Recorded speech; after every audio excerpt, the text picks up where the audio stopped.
ညိုကဒီနေ့ညိုတစ်နှစ်ကျော်လုံးတွေ့ကြုံခန်းစားခဲ့ရတဲ့အောက်လန်းပယောကအတိုက်ခံခဲ့ရတဲ့အရာတွေကို sharing လုပ်ပြမှာဖြစ်ပါတယ်။ဒါတွေကညိုအနေနဲ့တစ်နှစ်ကျော်လုံးညိုတယောက်တည်းပဲရင်ဆိုင်ဖြစ်ရှင်းခဲ့တဲ့ဟာတွေပေါ့နော်။ဘယ်သူမှမပြောပြခဲ့ဘူး။ညိုရဲ့အတိုင်ဝန်းတသေးလေးပဲတည်ရ။ညိုရဲ့အဖေမေပဲတည်ရကိစ္စဖြစ်ပါတယ်။ဘာဖြစ်လို့ဘယ်သူမှညိုက speak out မလုပ်ခဲ့ရလဲဆိုတော့ညိုတို့ပတ်ဝန်းကျင်မှာကွာမတူညီတဲ့သူတွေရှိတယ်မတူညီတဲ့အမြင်တွေရှိတယ်အဲ့လူတွေရဲ့အမုန်းစကားတွေအပြစ်တင်တဲ့စကားတွေဟာကိုယ့်အတွက်ဘာမှအကျိုးသက်ရောက်မှုကောင်းကောင်းရှိစေမှာမဟုတ်ဘူးကိုခံစားရတာကိုပဲသိတာဟုတ်အဲ့တော့ဘယ်သူမှလည်းမဖြစ်ရှင်းတဲ့အတွက်ကြောင့်မလို့ဒါတွေကို share မလုပ်ခဲ့တာပေါ့နော်အဲ့တော့ညိုပြောတဲ့အကြောင်းအရာတွေကိုယုံတဲ့သူတွေကဆက်နာထောင်လို့ရတယ်မယုံဘူးဆိုရင်တော့ကြော်သွားလိုက်ပေါ့နော်အဲ့ဒီဟာတွေအတွက်ညိုအနေနဲ့ပြန်ပြီးတော့မငင်းချင်ဘူးအမုန်းစကားတွေမပွားချင်ဘူးညိုကဒီကို2024လောက်မှာစပြီးတော့တယောက်တည်းထွက်လာခဲ့တယ်အဲ့ဒီအချိန်ရဲ့နောက်ပိုင်းနေရာနေစပြီးတော့ဒီပယောဂဖြစ်တဲ့အရာကိုခံစားရတာပေါ့နော်ကိုယ့်ကိုစသီးတဲ့အချိန်မှာညို့ရဲ့ဆရာတယောက်ကိုသွားမေးတယ်ကျွန်မပယောဂဖြစ်နေလားမသိဘူးအောက်လန်းအတိုက်ခံနေရလားမသိဘူးဆိုတော့သူကစစ်ကြည့်လိုက်တဲ့အခါမှာဟုတ်တယ်ထိုင်းရဆရာတယောက်ကနင့်ကိုလှုပ်ထားတယ်နော်အဲ့လိုမျိုးပြောတယ်တော်တော်တကူကြီးရယ်ပေါ့နော်လောက်ထားတယ်အဲ့လိုပြောတဲ့အခါမှာညို့နေနဲ့ကမကြောက်ခဲ့ဘူးပြောမယ်ဆိုရင်အောက်လန်းကိုလုံးဝမကြောက်ဘူးဘာလို့ဆိုတော့ညို့ဖျားတရားအရန်ကိုင်းဆိုင်နေလို့ကိုယ့်ကိုသတ်မှတ်ထားတယ်ပေါ့နော်အတက်နိုင်ဆုံး၅ပါးသီလကိုလုံအောင်ထိန်းတယ်ကိုကလေပါဏာတိပါတာကံလေးကိုကျုံးလွန်လိုက်မိနေတာမှာကိုယ်စိတ်ထဲမှာအပြစ်ရှိတယ်လို့ခံစားရတယ်ဒါပေမဲ့လူဆိုတာကတော့အမြဲတမ်းကြီးတော့ကောင်းမနေနိုင်ဘူးလေနော်အတက်နိုင်ဆုံးတော့လူကောင်းတစ်ယောက်ဖြစ်အောင်လို့တော့နေထိုင်ပါတယ်ဒါကြောင့်မလို့ကိုယ့်ကိုငါကတော့ငါ့ကိုငါယုံကြည်ရဲ့ငါမှဖျားရှိတယ်ဘာမှမဖြစ်ဘူးဆိုတဲ့စိတ်မျိုးနဲ့ညိုကမကူခဲ့ဘူးပေါ့နော်ဒါကညို့အနေနဲ့ကဒုတိယအကြိမ်မြောက်အတိုက်ခံရတာပေါ့ပထမအကြိမ်တုန်းကတိုက်တုန်းကတော့ညို emergency ရောက်သွားတယ်မျက်နှာတွေလက်တွေတကူလုံးဆုတ်ပြတ်တက်သွားတယ်ပေါ့နော်စိုက်ကယ်မှောက်တာအဲ့ဒီချိန်တုန်းကကြတော့ညိုကအမားတစ်ခုလှုပ်လိုက်မိတာပေါ့အဲ့ဒီလှုပ်လိုက်မိရဲ့အမားကနေပြီးတော့ဇလိုက်ဇက်တိုက်ပြဿနာတွေဖြစ်တာပေါ့နော်အဲ့လိုမကောင်းတဲ့အရာတွေကိုဖိတ်ခေါ်သလိုဖြစ်သွားခဲ့တာမျိုးပေါ့အဲ့ဒီတုန်းကလည်းဒါရွာသူတိုက်တာပေါ့နော်အဲ့ဒီတုန်းကလည်းတေးချာညိုမထုတ်ခဲ့ဘူးတော်တော်ကြီးကိုဆိုးရွားကြီးဖြစ်ပြီးရဲ့နောက်ပိုင်းမှာညိုအနေနဲ့တတိပြန်လဲလာပြီးတော့နောက်ရက်ကြတော့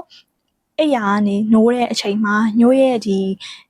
အဝတ်ဘီတို့ရဲ့အပေါ်မှာအရန်ဆိုးပြတ်ဝတ်ထားတဲ့မိန်းမကညို့ကိုစောင့်ကြောင်နေထိုင်ပြီးတော့ဒီလောက်ရှိရဲ့ပါဇက်ကြီးကိုဖျဲပြီးတော့ရှီပြီးတော့ကြည်နေတာမျိုးပေါ့နော်အဲ့ခါမှာညို့အရန်လန့်သွားပေါ့အရန်လန့်သွားပြီးညို့တို့တွေအဲ့ပယောဂကုပေးတဲ့ဖုန်းကြီးစီကိုရောက်သွားတာညို့ကိုဒီချီမန်းခွင်းလေးပေးရပေါ့အဲ့ဒါကိုညို့အနေနဲ့ဆွဲထားတယ်ဒီလောက်ပဲပေါ့နော်တေချာလည်းမကူခဲ့ဘူးပေါ့အဲ့နောက်ပိုင်းမှာပြီးသွားခဲ့ပြီးတော့ဒါဒုတိယအကြိမ်ပြန်ဖြစ်တာပေါ့နော်အဲ့တော့ညို့စိတ်ထဲမှာโอเคဘာမှမဖြစ်ပါဘူးဒီတစ်ခါလဲငါ့ကိုဆိုးရွားကြီးတော့ဖြစ်လောက်မှာမဟုတ်ပါဘူးလေဆိုတော့စိတ်ညို့နဲ့ပဲညို့ကမကူဘူးဒီတိုင်းပဲနေခဲ့အဲ့ဒီမှာတစ်နှစ်ကျော်လုံ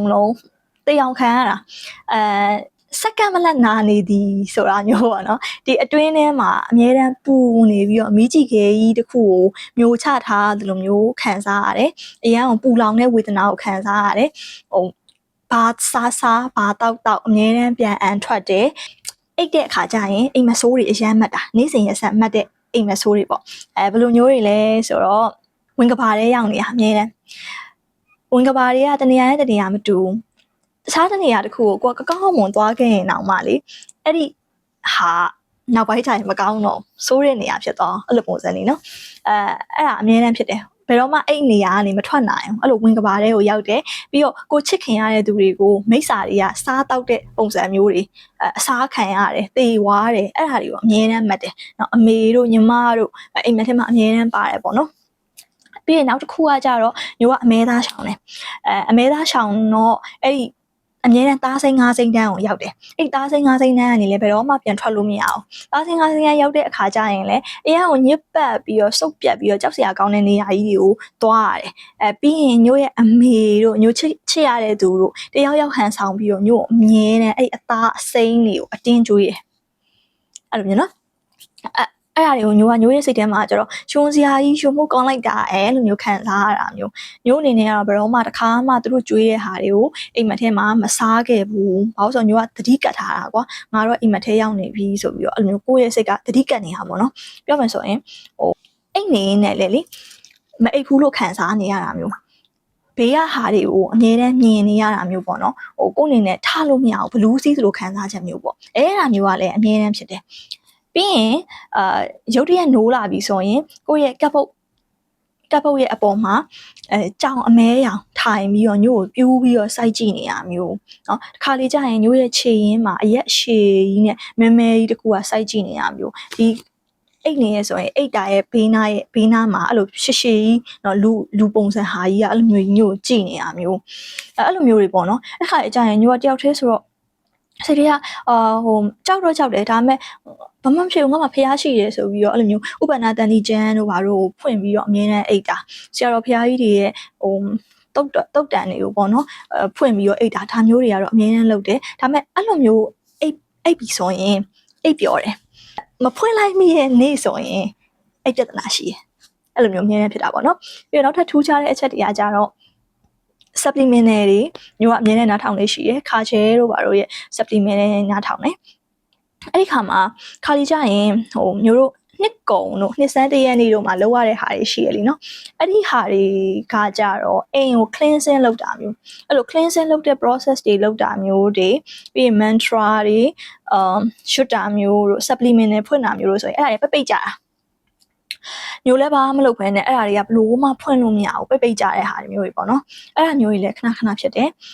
နောက်ဆုံးတစ်ခေါက်ကကြတော့ညိုအိတ်နေတဲ့အချိန်မှာနောက်ဆုံးတစ်ခေါက်ပေါ့နော်ပထမဆုံးတစ်ခေါက်ကကြတော့မျက်လုံးကြီးပွင့်လာတဲ့အချိန်မှာညိုရဲ့အပေါ်မှာအရင်မဲကြီးအဲ့အရင်မဲကြီးပြုံးပြီးတော့ကြည့်နေလို့ခံစားရတာညိုရမ်းလန့်သွားတယ်အရေးကြီးကအကြီးပဲဒီ ceiling တစ်ခုလုံးအပြည့်ပဲအဲ့လိုမျိုးညိုနဲ့ဒီလောက်မျက်နှာအဲ့လိုမျိုးကတ်နေပြီပေါ့နော်အဲ့ဒါတခါအဲ့ဆိုးရွားတွေပေါ့နော်ဆိုးရွားတွေကတော့၄-၅ခါလောက်တော့ဖြစ်ဖူးတယ်ကိုယ့်ရဲ့ဘေးနားမှာအဲ့လိုရက်နေတာမျိုးတို့မတက်ရက်လိုက်တဲ့အခါမှာဖြစ်တာမျိုးတို့ပုံမှန်အားဖြင့်ဆိုရင်တော့ဘလူးစီတာတော့အများအားဖြစ်တယ်ထားလို့မရဘူးအရာအားလုံးကိုမြင်နေရတယ်ကိုယ့်ရဲ့မျက်စိမှာအားလုံးကိုမြင်နေရတာမျိုးပေါ့နော်ဘေးပတ်ဝန်းကျင်မှာလူတွေကိုလည်းမြင်နေရတယ်ဒါပေမဲ့ကိုကကြတော့ဘာစကားမှမပြောနိုင်ဘူးထားလို့မရဘူးအဲ့လိုမျိုးတွေဖြစ်တာပေါ့နော်ဒီအိမ်ကိုရောက်စားတော့ကတော့မှညိုအိတ်တုံးကကြတော့ဆီယမနဲ့ကုတ်ပြီးသွားတော့အဲ့ဒါကို तू ကအထဲမှာချုပ်လိုက်ပြီပေါ့နော်ချုပ်လိုက်တဲ့အချိန်တုန်းကတော့မှနေ့တိုင်းမဟုတ်ပေမဲ့တစ်လောက်တစ်ခါနှစ်ခါလောက်ကတော့အဲ့လိုမျိုးအမြဲတမ်းဖြစ်တယ်ဘာလို့ဆိုတော့ तू ကအထဲထဲမှာညိုကိုအဲ့လိုအစာနဲ့တူထည့်ထားတာအဲ့တော့အထဲမှာမိစ္ဆာရှိနေတယ်အဆောင်လို့ပြောလို့ရတာပေါ့နော်အဲ့အဆောင်ကခါလေးကြရင်ညိုအသိစိတ်လွတ်သွားတဲ့ခါကျရင် तू ကအပြင်ကိုခုံထွက်လာတာတကယ်ကကျတော့မိစ္ဆာအထဲထဲမှာချုပ်ထားတာအခုကကျတော့ချုပ်ထားလိုက်ပြီပေါ့အရင်တော့ तू ကအပြင်ကိုခုံထွက်ပြီးတော့အဲ့လိုပြဿနာဖြစ်တာပေါ့နော်အခုကကျတော့ညိုတို့ကအိမ်နေပါလေလောက်ထားဖြစ်တဲ့အတွက်ကြောင့်မလို့အပြင်ကနေကြည့်တာမျိုးတခါလေအိတ်တဲ့အခါကျရင်ငါ့ကိုစိုက်ကြည့်နေလို့ခံစားပြီးဆိုရင်တကယ်ကြီးတွေ့ရတာပေါ့ဒီမျိုးဆိုရင်ခု9လွာမှာနေတာအဲ့9လွာရဲ့ညိုတို့ကမှန်ကန်ရဲ့အပြင်မှာဆိုရင်အဲ့လိုမျိုးစိုက်ကြည့်နေတာမျိုးဒီအိမ်ကိုရောက်စားတော့ညိုတွေ့ဘူးတယ်ပေါ့နော်ပြီးတော့ဒီအိမ်ကိုရောက်စားမှာပဲညိုနေနဲ့ခြေရင်းမှာတခါတွေ့တယ်အဲ့လိုမျိုးလေးဟိုတစ်ဘက်ကကြတော့ညိုဖုတ်ကြိုက်ခံရတယ်လို့အိမ်မက်တယ်အိမ်မက်ထဲမှာဆိုရင်ပုံမှန်အားဖြင့်ဆိုရင်ညိုကမွေးတွေကြိုက်ခံရတယ်ခွေးတွေကြိုက်ခံရတယ်ဖုတ်တွေကြိုက်ခံရတယ်အဲ့လိုမျိုးကိုနေတဲ့အိမ်ကြီးကပြိုကျရတယ်အဲ့လိုမျိုးစုံမှတ်တာပေါ့နော်မွေးမျိုးခံရတယ်လို့မွေးကြိုက်ခံရတယ်လို့အဲ့လိုမျိုးတွေဖြစ်တာပယောကအတိုက်ခံရတာတေချာသွားပြီဆိုတဲ့အခါမှာအဲ့လိုမျိုးကိုယ့်ရဲ့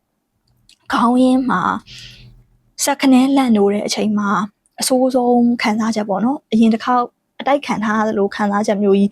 ပြန်ဖြစ်တာပေါ့အရင်တစ်ခေါက်ကတော့လည်းညိုးရဲ့ဒီကပ်ပုတ်ပေါ်မှာကြည်နေရဆိုတာမျိုးလေအခုကကျတော့ညိုးအိတ်တဲ့အိယာရဲ့ခေါင်းရင်းမှာစောင်းကြောင်ကြီးထိုင်ပြီးညို့ကိုဒီလိုမျိုးကြီးစပင်းချပြီးညို့နဲ့ဒီလို eye contact ဒီလောက်ပဲဒီလောက်ပေါ့နော်အဲ့လိုမျိုးကြီးကြည့်ပြီးတော့သွားကြီးဖြီးရီနေတာပေါ့အဲ့ဒီချိန်မှာညို့အရန်လှန့်သွားအရန်လှန့်ရင်ပြန်အိတ်လို့မရတော့အဲ့နဲ့ဆီယာမကိုဆီယာမဘယ်တော့လာမှလဲဆီယာမမမြန်လာပါဆိုပြီးတော့ဆီယာမကိုတွန်းအားပေးရတာပေါ့နော်ဆီယာမနဲ့ကကြာညိုကအရင်တုန်းကတည်းကဒီ online ကနေပဲကူတာဗီဒီယိုကောနဲ့ပေါ့နော်အဲ့တော့ဆီယာမကဘာနေပါဘလို့ဟာမျိုးတွေဆိုတဲ့ဟာကိုသူဒီလက်နဲ့စစ်တယ်ပေါ့နော်တိုက်ထားတယ်ဆိုရင်ဒီလက်ညိုးတို့ဆုံးပယောကစနကြိုးတို့ဆိုရင်လက်ခလဲတို့အဲ့လိုမျိုးတွေပေါ့နော်ညိုကအမြဲတမ်း2ခု3ခုကအမြဲတမ်းလှုပ်တယ်ကွာအဲ့လိုလှုပ်တဲ့အခါမျိုးတွေဆိုရင်ညိုကအရန်ငိုတယ်အရန်ဝမ်းနေလာတာပေါ့နော်တူမျက်ရည်ကျတယ်ထိန်းလို့မရအောင်ကိုလည်းဒီလက်ကိုမလှုပ်အောင်ထိန်းချုပ်လို့မရအောင်ဒါသူတို့ရဲ့ပညာစက်နဲ့ဖြစ်တာပေါ့နော်အဲ့တော့ညိုရဲ့ကိုယ်တွင်းမှာရှိနေရတော့တေချာတယ်ဒါပေမဲ့ညိုကဘယ်ဆရာအောင်မှမပြခဲ့ဘူးညိုရဲ့ဆရာမတယောက်တည်းကိုပဲဒါအကူအညီတောင်းပြီးတော့ဆရာမ ဆရာမအရန်ဆိုးလာခဲ့ရင်ပေါ့ခုနကတော့အဲ့လိုမျိုးကိုဘေးနားမှာလာပြီးတော့ရက်နေတာတို့ကိုအပေါ်မှာအဲ့လိုအုံမိုးတာတို့နော်ကိုရီပြနေတာတို့အဲ့လိုမျိုးစောင့်ကြည့်ရခံရပြီးအရန်ဆိုးရွားတွေဖြစ်လာပြီးကိုရဲ့ဒီအတွင်းတွေကဒီနာကျင်မှုတွေကလည်းအရန်များလာပြီဆိုတော့မှသာဆရာမလုပ်ပေးပါအောင်ဆရာမမသက်တာဘူးဆိုပြီးတော့အဲ့လိုသွားလောက်တာပေါ့နော်တေချာမကူအခုချိန်ထိလေဆရာမနဲ့နောက်ဆုံးတစ်ခေါက်မှာဆရာမကညို့ဘန်ကောက်ကိုလာပြီးတော့ကုပေးတယ်ကုပေးတဲ့အချိန်မှာထုတ်လို့မရခဲ့ဘူးဘယ်လိုဖြစ်တာလဲဆိုတော့သူကညို့ကိုအသေးခံပြီးတော့လုံမှာပေါ့နော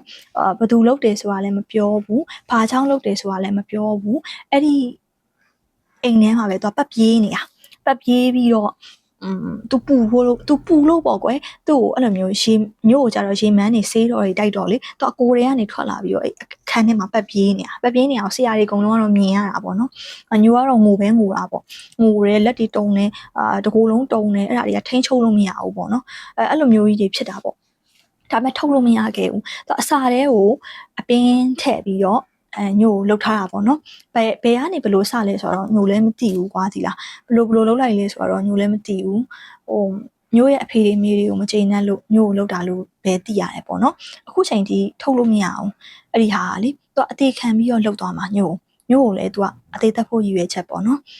ဒါပေမဲ့ညိုကကျတော့ဖရားတရားအရင်လုပ်တဲ့အတွက်ကြောင့်မလို့ညိုအနေနဲ့နာကျင်ရတဲ့ဝေဒနာတွေတော့ရှိရဲဒါပေမဲ့မသေးသေးဘူးပေါ့ဘယ်တော့သိမလဲတော့ညိုလည်းမသိဘူးပေါ့နော်အဲ့တော့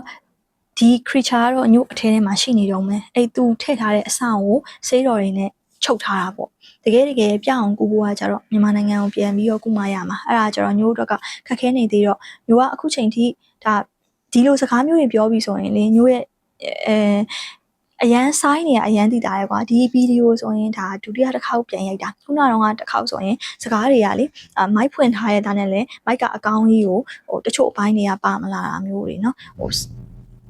်စကားပြောတာတွေကလေအရှိရောက်အနောက်ရောက်အဲ့လိုမျိုးဖြစ်တာမျိုးတွေနဲ့အများကြီးပြဿနာဖြစ်တယ်ဒါကတော့ဒုတိယတစ်ခေါက်ရိုက်တာပေါ့နော်အခုပြောနေနေအကောင်းကြီးဖြစ်နေတဲ့ဒီနေရာကြီးကအရန်နာကျင်လာတာစူးပြီးတော့နာလာတာ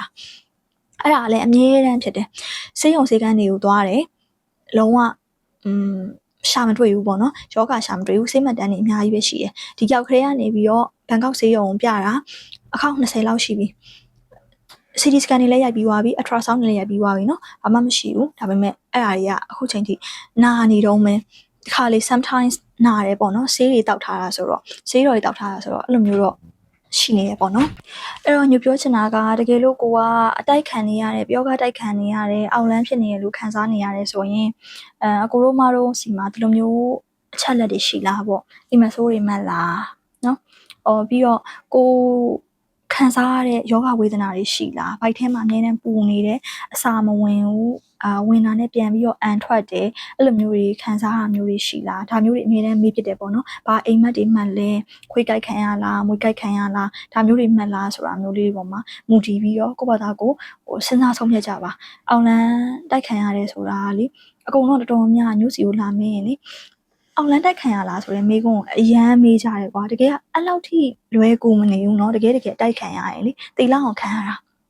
ဒါကိုယ်တိုင်ခံစားဘူးလို့ပြောပြတာပေါ့နော်အခုချိန်ထိလည်းကောင်းမနေဘူးဒါဆေးတော့တောက်ထားတဲ့အတွက်ကြောင့်မလို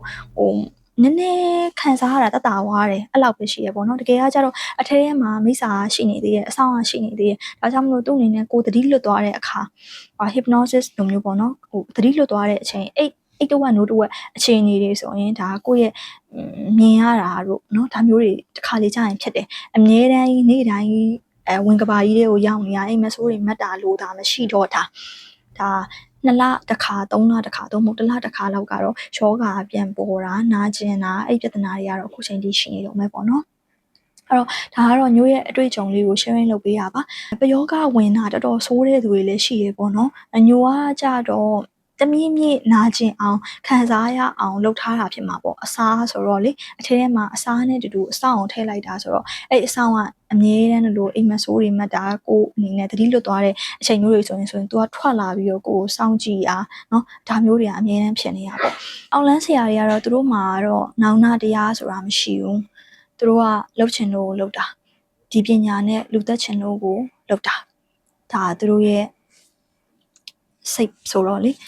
ကိုရီးကတော့ကိုယ့်ရဲ့ကျန်းမာရေးကောင်းဖို့ ဒီမုန်းသူပဲဖြစ်ချစ်သူပဲဖြစ်အမြဲတမ်းမေတ္တာပို့ပြီးတော့နေပါတယ်ဒါပေမဲ့အခုချိန်ထိကတော့ညိုက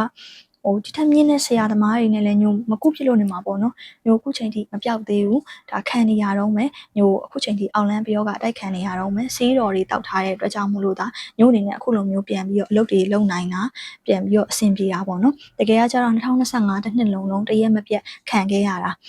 ဆီယမကုတ်ပေးလိုက်တဲ့နိုဝင်ဘာလားမသိဘူးအဲ့လောက်တော့မှတက်တာဝါတာအဲ့ဒါတော့မှတစ်လနှစ်လလောက်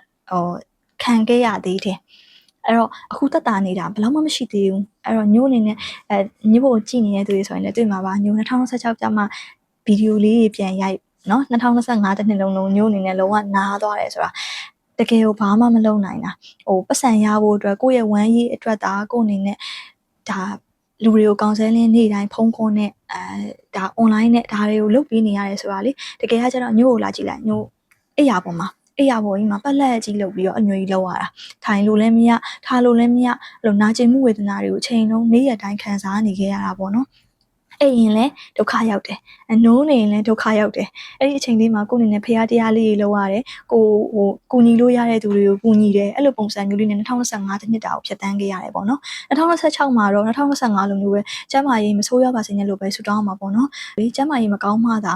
ကျမ်းမာရေးဘယ်လောက်အရေးကြီးရဲဆိုတာကိုတကယ်ကိုဘယ်လိုပြောရမလဲအဲ့ဒါကိုတန်မိုးထားလေးစားတတ်လာတာပေါ့အခုဆိုရင်လေဆုတောင်းရင်လေကျမ်းမာရေးကောင်းရပါစေကိုခံစားနေတဲ့ယောဂဝေဒနာတွေအလုံးအသက်ပြောက်ကင်းရပါစေဒါမျိုးလေးတွေပဲဆုတောင်းဖြစ်တော့တယ်အဲ့တော့ကျမ်းမာရေးကောင်းအောင်နေကြပါနော်မျိုးလိုမျိုးကြီးလေကိုအထင်ကြီးပြီးတော့ငါ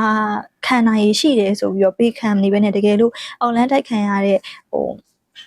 symptoms တွေကိုစီမှာရှိနေရဲဆိုရင်လည်းတက်ကြွနဲ့ဆရာသမားတွေနဲ့မြန်ဆန်ကုသကြပါလို့နော်မျိုးလိုမျိုးတော့ပေးပြီးတော့မနေကြပါနဲ့ညိုကကြတော့ဒါတွေကိုပြောမယ်ဆိုရင်အယုံကြည်လဲသိမရှိဘူးကွာကိုလုံရင်တော့မှဒါရှိရဆိုတော့သိတယ်ဒါပေမဲ့ငါ့ကိုမလုံနိုင်ပါဘူးပေါ့ကိုအရန်အထင်ကြီးတဲ့စိတ်ပေါ့အဲ့ဒီခါကြီးနဲ့ငါတောက်ခံတော့တောက်ခံမယ်နင်လှုပ်ချင်တာလှုပ်စမ်းနင်လှုပ်ရင်ငါကမဝါတိုက်ပြင်မယ်အဲ့လိုမျိုးကမဝါရဟန်းနာကြီးရဲ့ကမဝါတွေဖွင့်တာဘယ်လိုပုံစံနဲ့လုပ်တယ်တကယ်ကကြတော့လေပညာအရန်မြင့်တဲ့အခါကျတော့ညိုမနိုင်ဘူးပေါ့နော်ညိုကဘာမှလည်းမဟုတ်ဘူးလေနော်ဘာဆေးမှလည်းမပေါက်ထားဘူး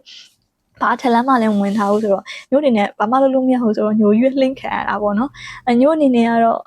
သူဘာထက်လို့မလဲညိုမသိဘူးပေါ့နော်ညိုဒီမှာထိုင်းမှာကြောက်တဲ့နေရတာဆိုတော့လေဘယ်ဆရာမှလည်းညိုကုပေးတာမျိုးမရှိနေတော့ဘာထက်လောက်ခံရမလဲညိုမသိဘူး2016မှာညိုအနေနဲ့2025လိုပဲပြန်ပြီးတော့ဆိုးရွားတဲ့အခိုက်အတန့်တွေလည်းကြုံရင်လည်းကြုံရမှာပေါ့နော်အခုအချိန်ကတော့ကောင်းနေတဲ့အတွက်ကြောင့်မို့လို့ကောင်းအောင်လေးနေရဲကောင်းစီမဲ့အစားအစာလေးတွေစားရတယ်ဘဝကိုနေ့တိုင်းလိုပဲဖြစ်